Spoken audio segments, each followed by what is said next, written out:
réveil Skyrock PLM. Au Proche-Orient, le détachement sécurité, incendie et sauvetage de la base aérienne projetée au Levant a organisé un exercice de simulation de posée d'urgence sur la base. Cet exercice testait les procédures de sécurité pour les Rafales et leurs équipages en cas de panne moteur. Le scénario a impliqué l'ensemble des acteurs du site, notamment la chaîne de soutien médical, les pompiers, le détachement de protection, les éléments opérationnels de déminage, dépollution et les contrôleurs aériens.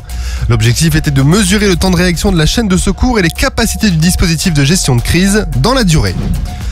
Les plongeurs démineurs du groupe de plongeurs démineurs de la Manche ont participé à une étude scientifique pour préserver les épaves en Manche, mer du Nord, en collaboration avec le département des recherches archéologiques subaquatiques et sous-marines.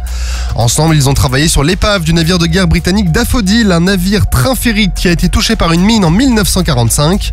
L'étude portait sur la protection sous-marine en comparant la corrosion sur la partie de l'épave protégée par des anodes, qui permettent donc de protéger le bateau, avec celle de la partie non protégée. Les résultats de cette étude aideront à décider de la protection de certaines épaves du patrimoine français pour les générations futures. Souvenez-vous, on vous parlait lundi du NATO Tiger Meet qui était l'occasion pour l'escadron de chasse et d'expérimentation intrante Côte d'Argent de déployer pour la première fois ses Rafales au standard F4.1 et ses Mirage 2000D rénovés à mi-vie. Mais l'édition 2023 du NATO Tiger Meet voit aussi la participation de l'aviation légère de l'armée de terre qui est représentée par une délégation composée de personnel et d'hélicoptères du 1er et 3e régiment d'hélicoptères de combat, soit 36 personnes, 4 gazelles et 2 tigres en tout. L'escadrille la plus performante lors de ces exercices reçoit le Tigre d'Argent en hommage aux unités aéroportées de l'OTAN dont l'emblème est un tigre. Et toujours dans cette idée féline, une tradition de l'événement consiste à décorer certains aéronefs sur le thème du tigre avec une récompense pour le meilleur design. Et une des gazelles françaises a justement été décorée pour l'occasion. Et la Direction Générale de l'Armement, ou DGA, a reçu le sous-marin nucléaire d'attaque Casabianca pour le démanteler.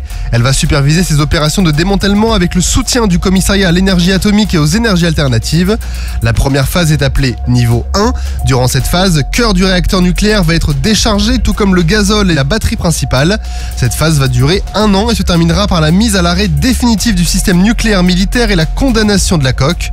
Le Casabianca est le 3e sous-marin nucléaire d'attaque de sa classe à être désarmé, après le Saphir en 2019 et le Ruby en 2022. Sur terre, sur mer, comme dans les airs. Skyrock PLM, en équipe avec Uneo, la mutuelle des forces armées.